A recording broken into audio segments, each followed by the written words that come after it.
Hi again, everybody. It's May 7th, and today is part 3 of the wilderness.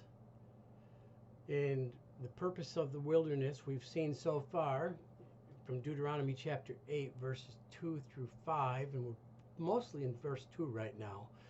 The purpose of the wilderness is this: it is, number one, to humble them, to humble us.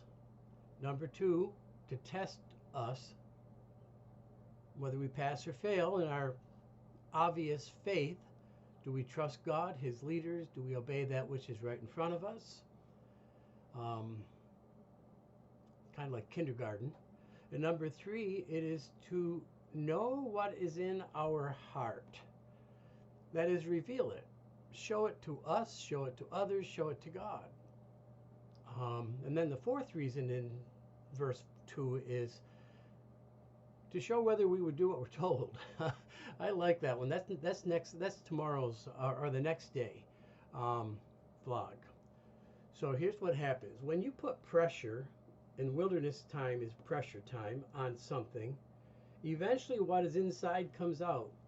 You squeeze a grape, and you get grape juice. You squeeze a person who does not trust God, does not love God, even though they may say they do. You get whining, complaining, excuses, rebellion, blaming, nothing positive. The other side of that would be this: is if what's coming out of you is those things, then you're not trusting God. You're not passing the test in the wilderness. For the children of Israel in the wilderness, there was a longing for Egypt and for the world that was revealed. You know, that God had saved them. They're supposed to get out of the world, just like you and I, and they still longed for it. They wanted the way things used to be.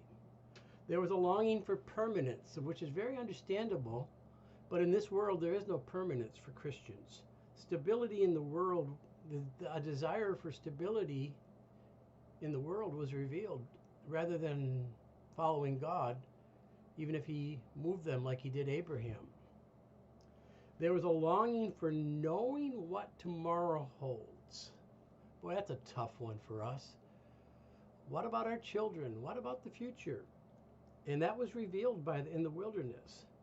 It showed up in a lack of contentment with today. In other words, how can I be content today when I don't know what tomorrow has?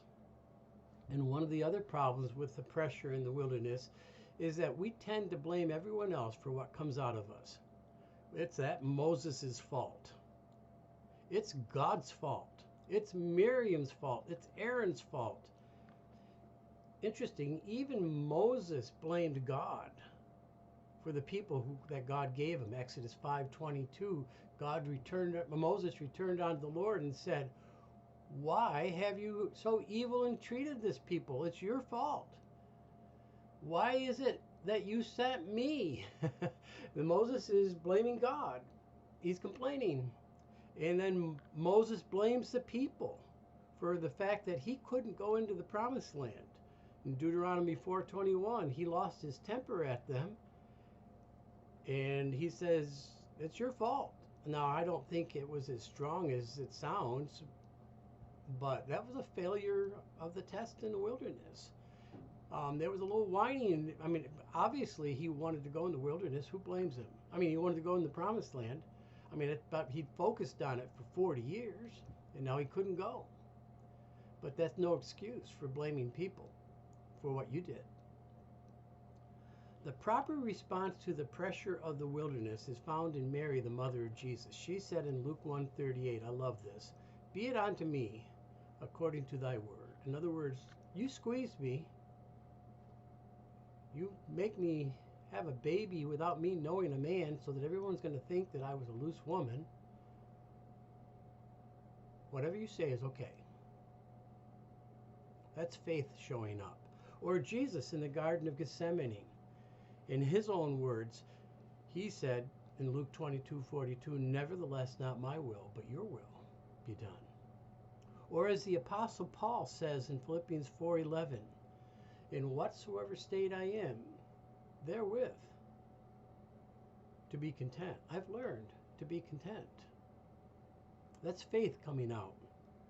What comes out of you when you are squeezed by the inconvenience and the unknown of tomorrow in the wilderness? What does pressure reveal in you? What does your heart reveal in the wilderness? May God bless you, and may you grow in trusting God in the wilderness.